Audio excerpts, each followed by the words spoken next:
Hi everyone, this is Radhika and welcome to Afterbooks.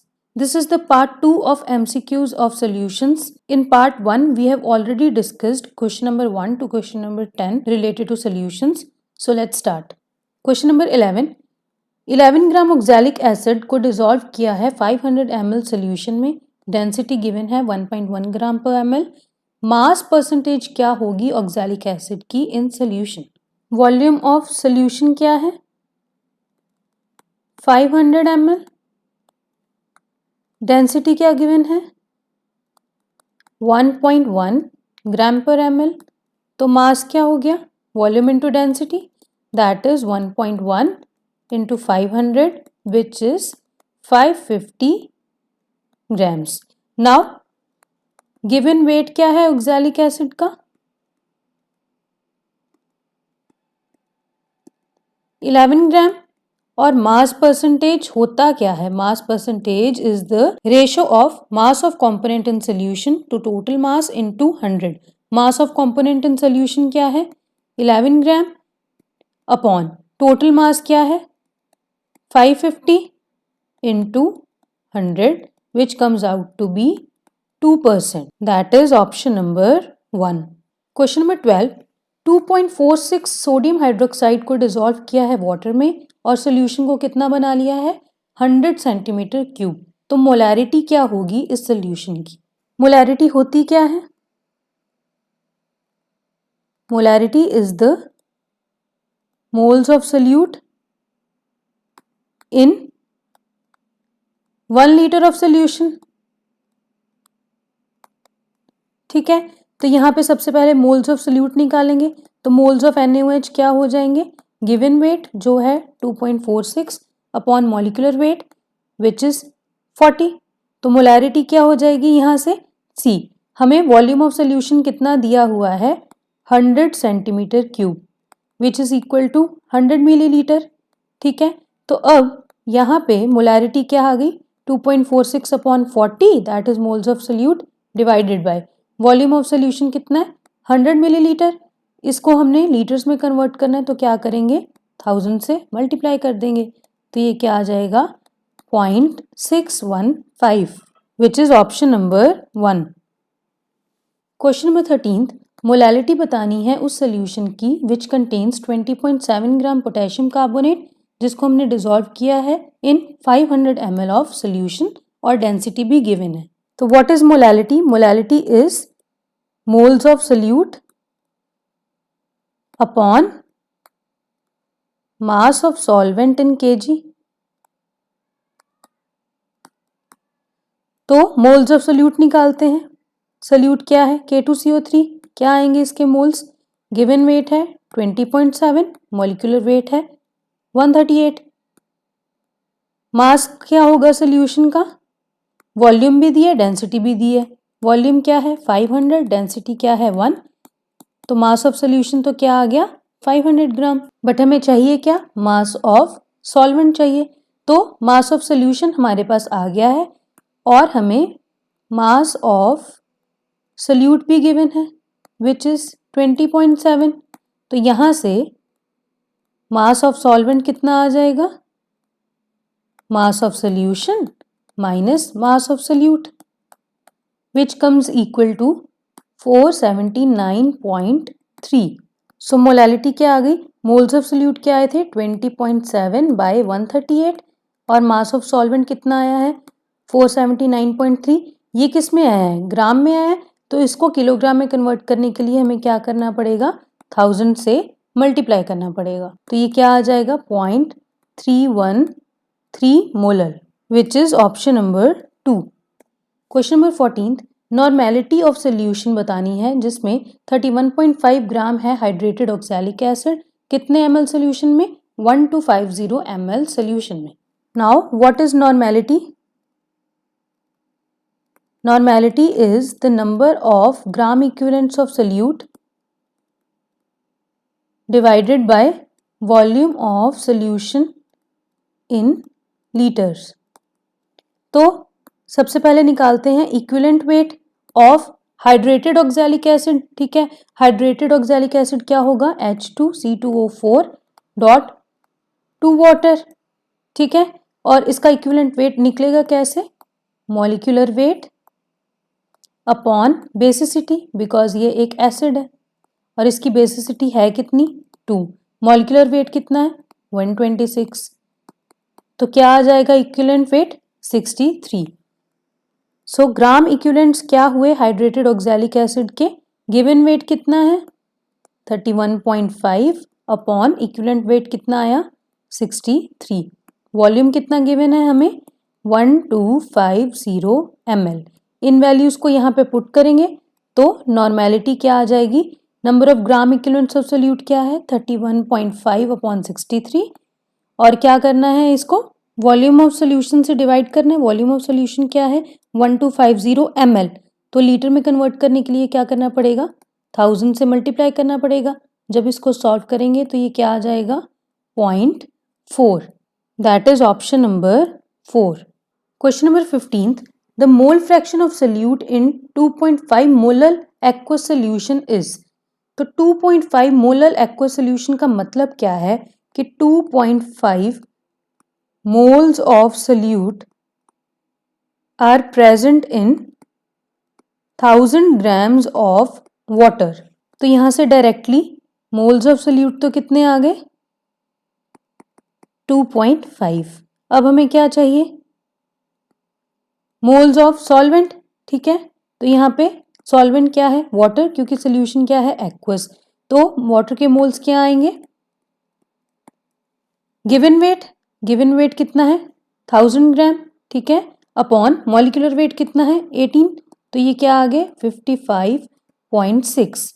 तो यहां से मोल फ्रैक्शन क्या आ गया सोल्यूट का, mole fraction of solute will be 2.5 divided by 2.5 plus 55.6 which comes out to be 0.043, and mole fraction के कोई भी units नहीं होते, so the correct option is option number 3। Question number 16, Henry law is valid if. According to Henry law at constant temperature जो mass है of gas dissolved per unit volume of solvent वो किसके directly proportional है, pressure of the gas in equilibrium with the solution, that is m is directly proportional to p, या हम इसको क्या लिख सकते हैं p is equal to KH into x, अगर हम इसको मोल फ्रैक्शन के टर्म्स में लिखें, where KH is Henry constant, x is mole fraction and p is the pressure. तो ये लॉ कब वैलिड होता है, जब प्रेशर लो हो, टेम्परेचर ज़्यादा लो ना हो, गैसेस हाईली सॉल्युबल ना हो, और जो गैस है वो ना ही डिसोशिएट करे ना ही एसोशिएट करे उस पर्टिकुलर सॉल्वेंट में। तो हेनरी लॉ इन सब पॉइंट्स पे ही वैलिड होता है। Question number 17, at same pressure hydrogen is more soluble in water than helium.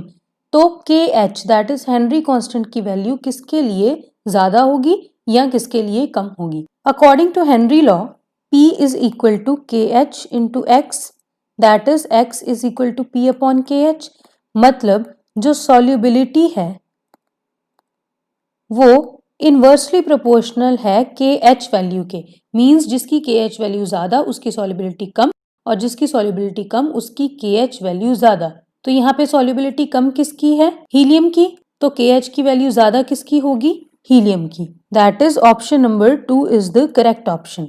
Question number 18, which of the following statements is not correct. Option number 1, if a solute dissolves with absorption of heat, means ये कैसी reaction है endothermic reaction. तो endothermic reactions के लिए the solubility increases with increase in temperature, this is the correct statement. Option number 2, vapour pressure of a liquid increases with increase in temperature, this is also a correct statement, because temperature जैसे जैसे बढ़ाएंगे वैसे वैसे ज्यादा vapours form होंगे। Option number 3, both Raoult's law and Henry law state that vapor pressure of component is proportional to the mole fraction। Henry law क्या कहता है P is equal to KH into X, that is जो vapour pressure है वो mole fraction के directly proportional है। And according to Raoult's law at a given temperature for a mixture of volatile liquid, जो partial vapour pressure होता है that is equal to the product of vapour pressure of pure component and mole fraction. That is अगर component A है कोई हमारे पास तो उसका partial vapour pressure is denoted by P, the pure vapour pressure is denoted bye P0 A and साथ में हम मल्टीप्लाई करते हैं उसका मोल फ्रैक्शन। तो यहाँ पे भी क्या है, जो प्रेशर है that is directly proportional to the mole fraction. So this is also a correct statement. तो इनमें से इनकरेक्ट स्टेटमेंट कौन सी है, कोई भी नहीं। सो the correct answer is option number 4। Question number 19th, which of the following statements is not correct. Option number 1, solutions showing positive deviation from ideal behavior form minimum boiling azeotrophs. This is a correct option because positive deviation कौन show करते हैं ideal behavior से, जिसमें AB interactions are less than AA interaction and BB interaction। तो AB interaction कम होने के कारण क्या होगा, इनका boiling point कम होगा और ये फॉर्म करेंगे minimum boiling azeotrophs। Option number 2, in ideal solution delta V mixing and delta H mixing are both zero. This is also a correct statement because ideal solution में क्या होगा, A interaction और B interaction will be equal to AB interaction। तो यहाँ पे delta H mixing that is enthalpy of mixing भी zero है and delta V mixing that is volume on mixing भी zero है। Option number 3, acetone and chloroform का solution show करता है negative deviation from Raoult's law. यहाँ तक तो करेक्ट है। आगे क्या है, due to intramolecular hydrogen bonding. This is incorrect because यहाँ पे क्या होती है, इंटरमोलिकुलर हाइड्रोजन बॉन्डिंग होती है। If this is a molecule of acetone तो ये क्या करेगा, CHCl3 दैट इज क्लोरोफॉर्म के साथ इंटरमोलिकुलर हाइड्रोजन बॉन्डिंग करेगा और यहाँ पे क्या हो जाएगा, जो AB इंटरेक्शंस हैं they will be greater than AA interactions और BB इंटरेक्शंस, इसीलिए ये क्या करेगा, शो नेगेटिव डेविएशन शो करेगा from Raoult's law. So this is an incorrect option. Option number 4, osmosis involves the movement of solvent molecules only, whereas diffusion में क्या होगा, salute और सॉल्वेंट मॉलिक्यूल्स दोनों मूव कर सकते हैं। This is also a correct statement. Osmosis में क्या होता है, सेमी परमिएबल मेम्ब्रेन के थ्रू लो कंसंट्रेशन से हाई कंसंट्रेशन की तरफ सिर्फ सॉल्वेंट मॉलिक्यूल्स का मूवमेंट होता है, वेरस डिफ्यूजन में क्या है, हाई कंसंट्रेशन से लो कंसंट्रेशन पे मूव करते हैं मॉलिक्यूल्स, जो कि सल्यूट के भी हो सकते हैं और सॉल्वेंट के भी हो सकते हैं। सो इस क्वेश्चन के लिए करेक्ट ऑप्शन है option number 3। Question number 20, N aqua solution of glucose is made by dissolving 10 gram glucose. उसको किसमें डिसॉल्व किया है, 90 ग्राम वाटर में। कितने टेम्परेचर पे, 303 केल्विन पे। वेपर प्रेशर गिवन है प्योर वाटर का 32.8 मिलीमीटर ऑफ Hg। तो हमने निकालना है कि वेपर प्रेशर क्या होगा सोल्यूशन का। According to Raoult's law the partial pressure is equal to pure pressure into mole fraction, और ये किसके लिए होता है, for solutions of volatile liquids. Now इस केस में हमें ग्लूकोज गिवन है विच इज नॉन वॉलेटाइल। तो अगर ग्लूकोज नॉन वॉलेटाइल है तो वेपर प्रेशर ऑफ सोल्यूशन किसके इक्वल हो जाएगा, पार्शियल प्रेशर ऑफ वाटर के, which will be equal to pure pressure of water into the mole fraction of water. Pure pressure कितना गिवन है वाटर का, 32.8, और मोल फ्रैक्शन हम यहाँ पे कैलकुलेट कर लेंगे। मोल फ्रैक्शन के लिए सबसे पहले हमें क्या चाहिए, number of moles of water. वो कैसे निकलेंगे, given weight which is 90 upon molecular weight which is 18।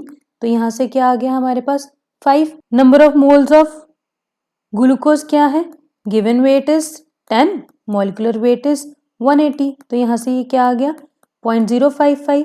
तो मोल फ्रैक्शन ऑफ वाटर क्या आएगा यहाँ पे, number of moles of water upon total moles. तो number of moles of water क्या है, 5 upon 5 plus 0.055 which is equal to 0.989। तो ये क्या आ गए, मोल फ्रैक्शन ऑफ वाटर। तो यहाँ पे इसको मल्टीप्लाई कर देंगे, this comes out to be 32.44 millimeter, which is option number 3. So this is it for this video.